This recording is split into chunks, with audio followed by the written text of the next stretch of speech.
Tehran's winters were known for being harsh and cold. The city, located at the foot of the Alborz mountain range, was often blanketed in snow and temperatures would frequently drop below freezing. Despite being called the capital of Persia for more than a century, by all standards, Tehran was still an underdeveloped city.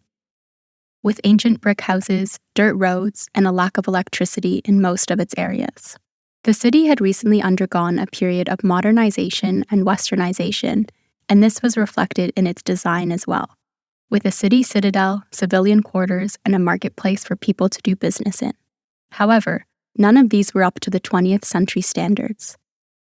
The capital of Persia seemed like a city lost in time and locked in an ancient era long gone. It was what many considered a work in progress. For Reza Khan, this barren capital of the Persian Empire was filled with potential. Detached from the alliances of the north and south, far from foreign hands and primed for progress, the city was ready to be modernized. The only thing standing between the city and its rebirth was the people who controlled it. An ancient monarchy on the brink of collapse, gangs devouring the neighborhoods and their people, and corruption at every council and office. None of this was going to stop Reza, though. He was a man with a plan. In Persia, the end of winter marks the start of a new year, which is celebrated with the traditional Persian festival of Nowruz, or New Day. The celebration marks a moment when the sun crosses the celestial equator, signaling the full passage of the Earth in its orbit around the sun and the official start of spring. Nowruz is a time for new beginnings, for coming together with loved ones, and for embracing change. And in 1924, the biggest of these transformations was right around the corner. Reza Khan was an agent of change. He always prided himself in being able to get things done, despite the uncertainty and the hurdles. He knew what he was capable of and was ready to carry the weight of the empire on its shoulders. He was ready to bring Persia into the new age. Tehran's winters were known for being harsh and cold, but the dream of spring always pushed people forward. And in 1924, the dream was bigger than ever. The land of Persia was ready to get rid of its monarchy. It was about to welcome democracy and join the free world. Hi, my name is Oriana, and you're listening to The Lion and the Sun, a modern history of Iran. The fight for Iran's freedom goes back a long, long time ago, centuries before where we stand, many years before the winter of 1924, and decades before the rise of Reza Khan. The unofficial start of Iran's journey toward democracy dates back to the late 19th century, when all Iranians, rich and poor, came together to stand for what they loved most in the world: their right to smoke tobacco as they wished. In the late 19th century, Iran was controlled by the Qajar dynasty. Qajars were a Turkic tribe who ruled over northern parts of Persia near the Caspian Sea. After a series of civil wars, this tribe came to power in 1789, and despite their powerful founder, Muhammad Khan, and their initial success in controlling the vast Persian Empire, they slowly regressed, and with each new king, they sank lower into inaptitude and powerlessness. They lacked a proper vision for the country, and their desires never went further than luxurious feasts and lavish celebrations. This absence of determination opened up Iran to become a pawn in the game of its powerful neighbors on the northern and southern sides. In the north and through the Caspian Sea, Persia was neighbored by the Empire of Russia. During the early 19th century, and after a series of Russo-Persian wars, Qajars were forced to cede areas of their territory, including modern-day Georgia, Azerbaijan, and later Armenia, to the Russians through the disastrous Gulistan and Turkmenkai Treaty. These treaties shrunk Persia's vast presence in Asia and increased Russia's influence in the country. Russia even formed the Persian Cossack Brigade in 1879, modeled after the Caucasian Cossack regiments of the Imperial Russian Army, which would play an integral role in Persia's future. But that's a story for another time. In the south, it was a different story. Through the southeast part of its border, Persia was neighbor to India, United Kingdom's newest and most prized possession, and thus it was the perfect and most convenient land route to getting there. As the Qajars' inability to rule Iran with firm hands and strength became obvious to the global world, the British began to see Iran as a tantalizing and difficult-to-resist target for more influence in the region. In the 1890s, Iran was ruled by King Nasser al-Din, or Nasser al-Din Shah, the fourth ruler in the Qajar dynasty who ascended to the throne in 1851. By all measures, Nasser al-Din Shah was a modern king. After traveling to Europe, he became obsessed with the Westerner's way of life and the technology. He brought photographs and telegraphs back to Persia and helped create the first Iranian university, called Dar al-Funun. But just like all the other Qajar kings before, his tendency for authoritarian rule outweighed the reforms he brought to the nation. Nasser al-Din Shah called himself the Shah of Shahs and the asylum of the universe, and anyone who dared oppose his divine rule was either shot or imprisoned for life. One of Nasser al-Din Shah's more controversial reforms was to sell Persia's resources to foreign companies and individuals. The idea was that Persia could use the technology and capabilities of foreigners in exchange for sharing the profit with them. But in reality, things proved a little bit more complicated, and the sharing of profits went a little too far. In 1872, Baron Julius de Ruyter, a German-born British entrepreneur who was a pioneer in news reporting and the founder of Reuters news agency, signed a contract with Nasser al-Din Shah. This contract gave him complete control over Persian roads, telegraphs, mills, factories, forests, and extraction of any and all resources in exchange for its full profit for 5 years and 60% of net revenues for the 2 decades after. One could argue that this was the most complete package ever granted from a country to a foreigner in the history of any nation. Even the countries in the British Empire's Commonwealth didn't give this much to their imperialist ruler. One fell swoop, and Ruyter was effectively the king regent of Persia. This broad concession was met with anger across all spectrums. The Russians were upset that with this agreement they would lose all control and influence in northern parts of Iran. Iranians were enraged that their country was now fully under control of the British. The Muslim community was worried about the Jewish background of Ruyter and his satanic plans for diminishing the influence of Islam in the country. And finally, the British officials were furious that they were excluded from this lucrative deal. All of this led to a series of unrest amongst Iranians, headed by Mullah Ali Khani, a religious figure. People were blaming Mirza Hussain, the Grand Vizier of Nasser al-Din Shah, as the mastermind of this economic coup, and demanded his resignation. Nasser al-Din Shah, who had just returned from his lavish European trip, was surprised by people's reaction. His advisors told him that keeping his Grand Vizier would lead to civil unrest, so he had to let Mirza Hussain resign. And with that pressure building up, both from within and outside, he had no choice but to revoke the Reuters concession. Following the Reuters saga, one thing became clear. If Nasser al-Din Shah was going to give away the rights of his country to foreigners, he had to be more sneaky about it and do it in smaller increments.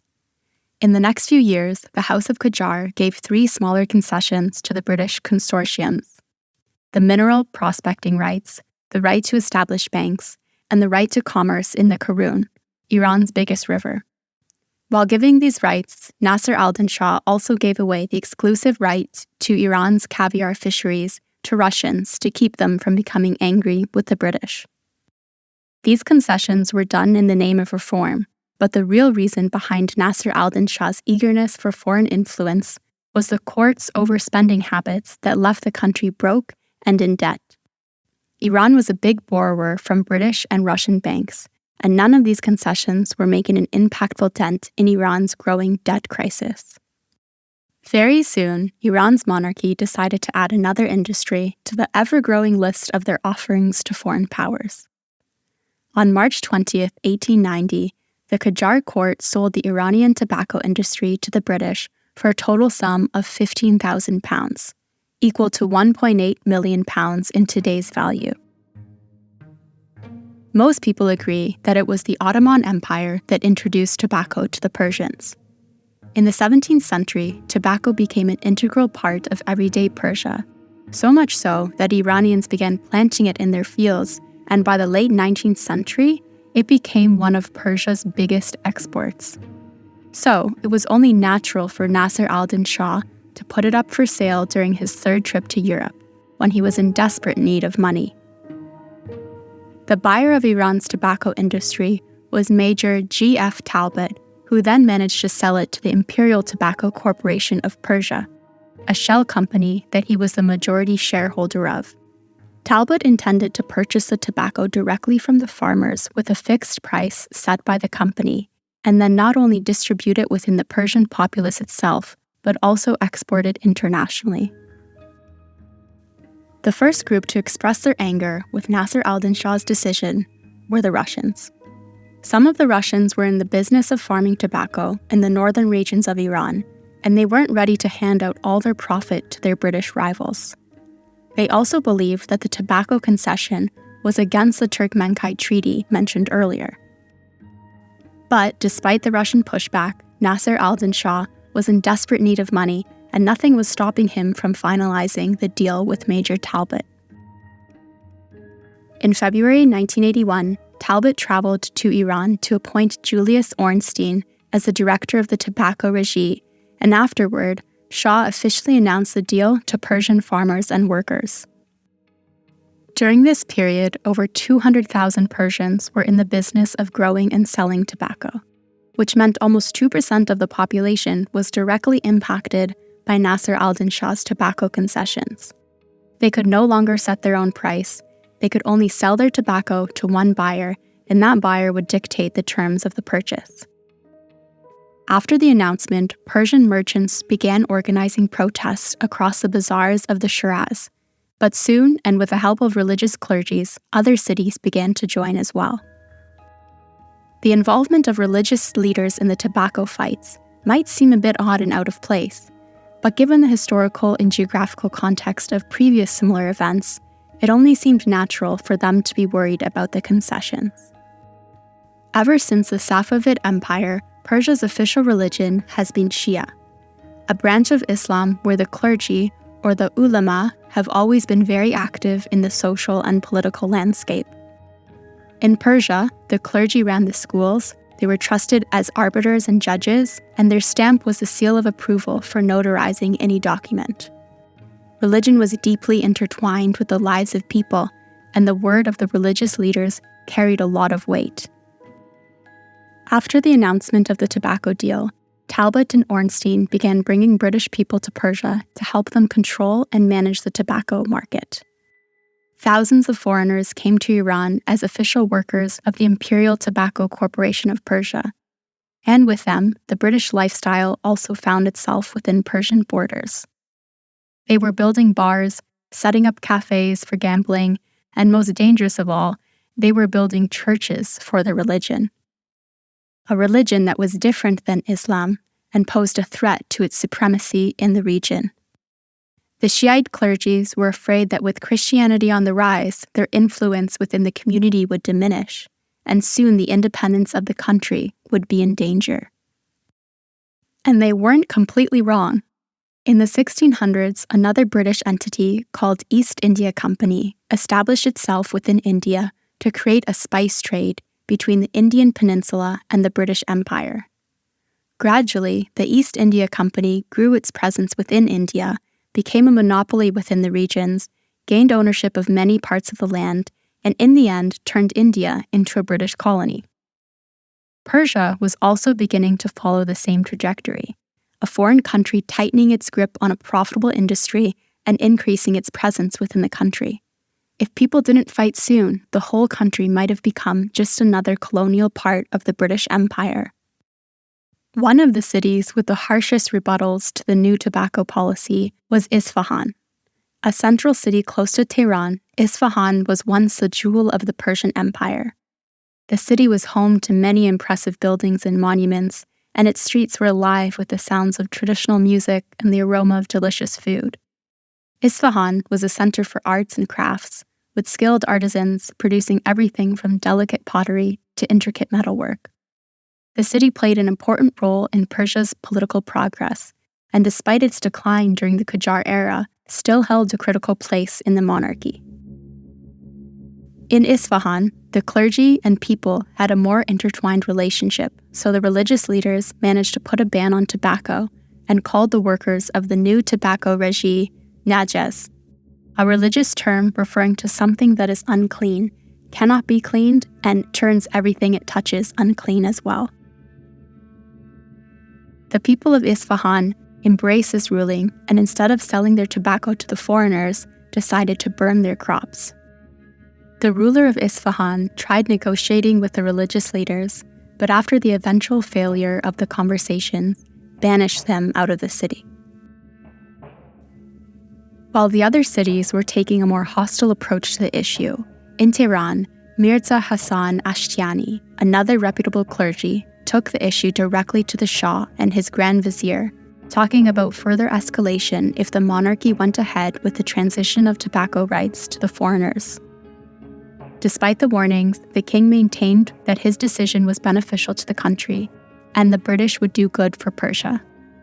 With Shah's disregard for the voice of the people, the tobacco protests spread to other cities such as Tehran, and this news found its way to Iraq and Mirza Shirazi.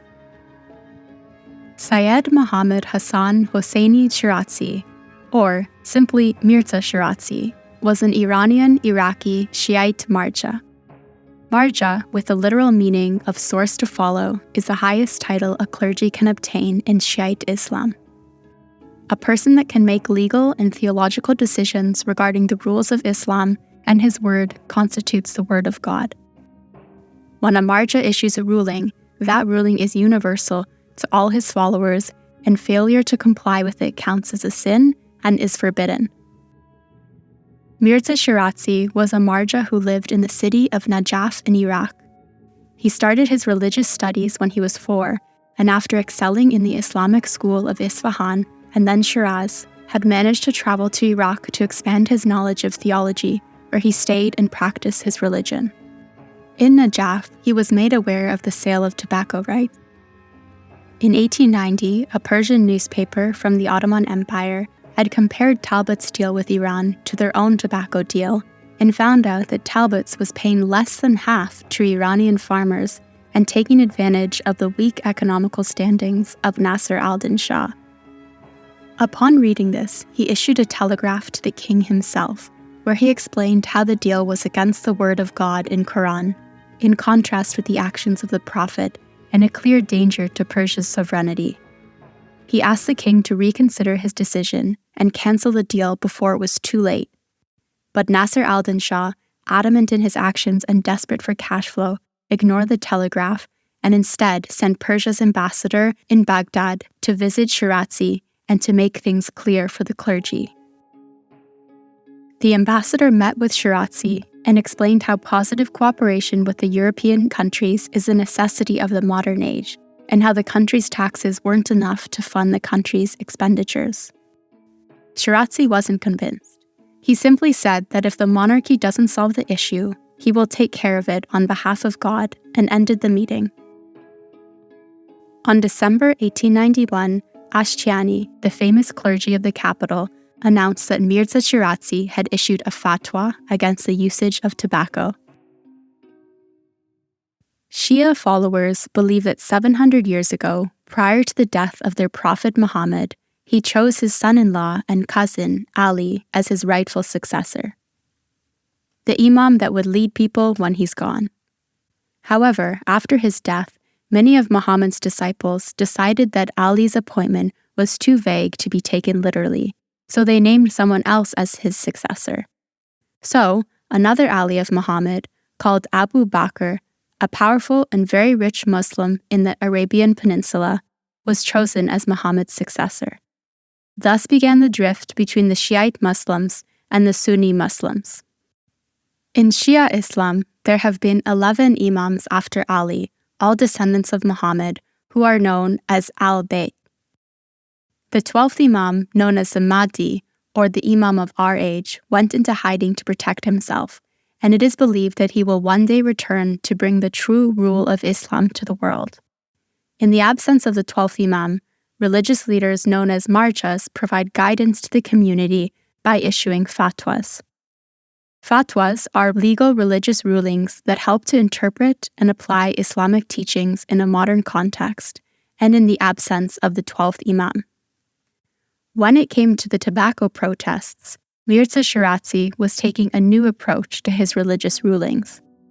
He was weaponizing religion to fight for a social cause and using fatwas to stand against the monarchy. His stance meant that anyone who would sell tobacco to the British or even smoke it was defying the 12th Imam, and for the Shiite Muslims, this was a big offense. The fatwa first came into the possession of Hassan Ashtiani, the clergy in Tehran, who had first tried to reason with the Qajars. When the monarchy found out about the ruling, they sent their police to make sure the fatwa wouldn't get distributed to people. But within the first day, tens of thousands of copies were made and distributed within Tehran and sent to other cities. Within 24 hours, Persians stopped smoking altogether. The hookahs were absent from the cafes, cigarettes ceased to exist in the streets, and anyone who packed a smoke was treated with disgust and shunned from social circles. Overnight, tobacco went from a sought-out substance to a deadly poison everybody avoided. The ban on this leafy substance even reached the Qajar court and Nasser al-Din Shah's harem.